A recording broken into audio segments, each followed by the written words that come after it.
आम हुकूमत मुख्तलिफ यूट्यूबर के खिलाफ कार्रवाई कर रही है। डकी भाई को गिरफ्तार किया हुआ है। खबरें आ रही हैं कि कोई उनसे FIA वाले भी पैसे खा गए, CCTV वाले भी खा गए। आई थिंक सिर्फ बेटिंग एप्लीकेशन का चक्कर नहीं है। अनफॉर्चुनेटली जो क्रिप्टो में USDT की बाइंग है और उसके थ्रू पॉसिबली कोई टेरर फाइनेंसिंग के अंदर अगर हुआ तो इस किस्म के कुछ मामला सुनने में आ रहे हैं। I am not sure about it. मैं फिर कह रहा हूँ मैं श्योर नहीं हूँ, वरना इतने अरसे तो यार नहीं रखा जाता। और मेरे ख्याल से हर इदारे में लोग ऐसे होते हैं जो आपको हेल्प आउट नहीं करते, आपका फ़ायदा उठाने की कोशिश करते हैं। लेकिन ये बड़ा अनफॉर्चुनेट था कि एक साहब जो FIA के इतने ज़्यादा बातें कर रहे थे कि जी मुल्क को ठीक कर दूंगा, मैं मुल्क की माँ बहनों के लिए आया हूँ, पता चला मुल्क की माँ बहनों के जेवर खा गए। तो ये मतलब डकी भाई से पैसे ले लिए। यहाँ पर भी करप्शन चलती है यूके में।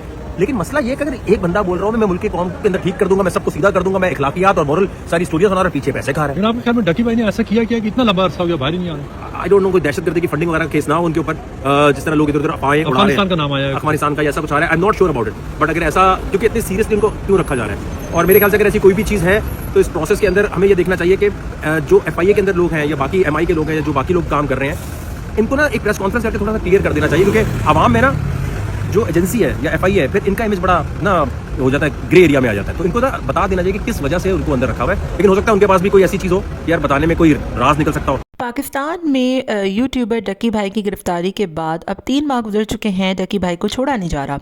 वकार जगह जो कि क्रिप्टो करेंसी में बहुत माहिर समझे जाते हैं, उन्होंने एक नई तहकीक की है और एक बहुत बड़ा और ख़तरनाक इंकशाफ किया है। डकी भाई की दहशतगर्दी में जो मुलव्विस होने का इंकशाफ उन्होंने किया है और कहा है कि कंफर्म नहीं है, लेकिन जो भी उन्होंने बातें की हैं वो बहुत ज़्यादा चौंका देने वाली बात है।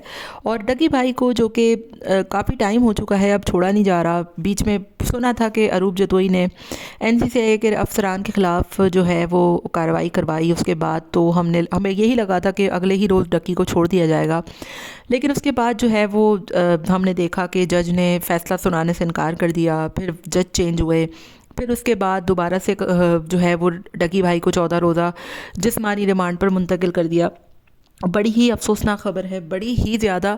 और फिर वकार ज़का ने जो चौंका देने वाला इंकशाफ किया है वो बड़ा तशवीशनाक है कि दहशतगर्दी यानी कि पाक अफ़गान की दहशतगर्दी में फ़ाइनेंस टेरर में डकी भाई में भी मुलव्वस हों, क्योंकि उनके पास कुछ ऐसी चीज़ें आई हैं, कुछ ऐसी ख़बरें आई हैं जो कि इस चीज़ से लिंक करती हैं ये तमाम चीज़ों को। और उन्होंने ये भी कहा कि हो सकता है कि मैं गलत हूँ, मुझे इस बारे में कोई ज़्यादा कन्फर्मेशन नहीं है, क्योंकि अगर मामला सिर्फ गैम्बलिंग एप्लीकेशंस की प्रोमोशन का होता तो अब तक मामला ख़त्म हो जाना था। और ऐसे हज़ारों यूट्यूबर्स हैं जिन्होंने ये प्रमोशन की भी और कहा भी जा रहा था कि उनको पकड़ेंगे, ना ही उनको पकड़ा, ना ही उनके ख़िलाफ़ कोई कार्रवाई हुई।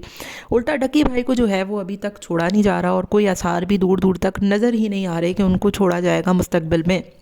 उनकी पूरी फैमिली इस कदर परेशान है। अरूब जतोई बड़ी परेशान है, उन्होंने अपनी एड़ी चोटी का जोर लगा लिया कि किसी तरीके से डक्की भाई बाहर आ जाए। इस पीर को सुना था कि वो बाहर आएंगे, लेकिन उसके बाद दोबारा से 14 रोज़ा जिस्मानी रिमांड जो है वो मंजूर कर लिया गया है। और अब ऐसी कौन सी बातें हैं, ऐसी कौन सी चीज़ों में डक्की भाई मुलव्विस रहे हैं जो कि इतनी ज़्यादा जो है वो उनकी जो एक कह लें कि जेल में रहने का सिलसिला है जो कि ख़त्म होने का नाम ही नहीं ले रहा। और उनकी फ़ैमिली भी बहुत फेडअप हो चुकी है, उनके चाहने वाले तो बिल्कुल ही थक चुके हैं।